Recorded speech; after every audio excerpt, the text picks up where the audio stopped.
বাংলাদেশ থেকে নির্বাসিত, আলোচিত, আবার অনেকের কাছে বিতর্কিত এক নাম পিনাকি ভট্টাচার্য। কিন্তু কে এই মানুষটি? কিভাবে একজন ডাক্তার হয়ে উঠলেন অনলাইন অ্যাক্টিভিটিস্ট? আর কেনই বা তাকে দেশ ছাড়তে হলো? আজকের এই ভিডিওতে জানাবো তার পুরো গল্প। 1967 সালে বগুড়ার জলেশ্বরী তলায় জন্মগ্রহণ করেন পিনাকি ভট্টাচার্য। তার বাবা শ্যামল ভট্টাচার্য একজন শিক্ষক, লেখক এবং সাংস্কৃতিক ব্যক্তিত্ব। শুধু শিক্ষকই নন, নাটক, লেখালেখি, মঞ্চ সব জায়গায় সক্রিয় ছিলেন তিনি। বগুড়ার প্রগতিশীল আন্দোলনেও তার ছিল গুরুত্বপূর্ণ ভূমিকা। এই সাংস্কৃতিক পরিবেশে বড় হয়ে ওঠেন পিনাকি। প্রাথমিক শিক্ষা শেষে ভর্তি হন রাজশাহী মেডিকেল কলেজে। 1985 সাল থেকে 1992 সাল পর্যন্ত সেখানেই কাটান তার গুরুত্বপূর্ণ সময়।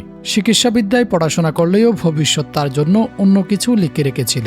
পিনাকি ভট্টাচার্য শুরুতে চিকিৎসা পেশায় যুক্ত থাকলেও পরে ধীরে ধীরে সেখান থেকে সরে আসেন। তিনি যুক্ত হন কর্পোরেট জগতে, ব্যবসা পরিচালনা করেন, এমনকি একটি ফার্মাসিউটিক্যাল কোম্পানির সাথেও কাজ করেন।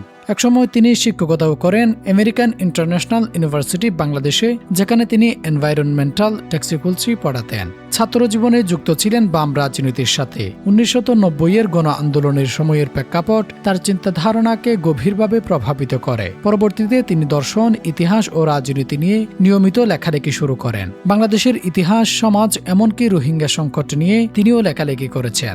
সময় যত গিয়েছে ততই তার লেখালেখি ও বক্তব্য বিভিন্ন মহলে আলোচনা ও সমালোচনার জন্ম দেয়। 2018 সালে গোয়েন্দা সংস্থার ডাক পড়ার পর তিনি আত্মগোপনে চলে যান বলে জানা যায়। এরপর নানা জটিলতার মধ্য দিয়ে 2019 সালে দেশ ছেড়ে চলে যান বিদেশে। বর্তমানে তিনি ফ্রান্সের রাজধানী প্যারিসে অবস্থান করছেন। সেখানে রাজনৈতিক আশ্রয়ে থেকে লেখালেখি এবং অনলাইন অ্যাক্টিভিজম চালিয়ে যাচ্ছেন তিনি।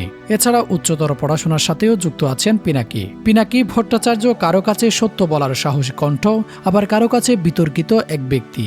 কিন্তু একটি বিষয় স্পষ্ট, তিনি আলোচনার কেন্দ্রবিন্দুতে আছেন এবং তার কথাগুলো নিয়ে বিতর্ক থামেনি এখনো। সময়ের সাথে মানুষ বদলায়, কিন্তু কিছু মানুষ সময়কে প্রশ্ন করতে শেখায়। শফিউল আলম, ত্রু নিউজ।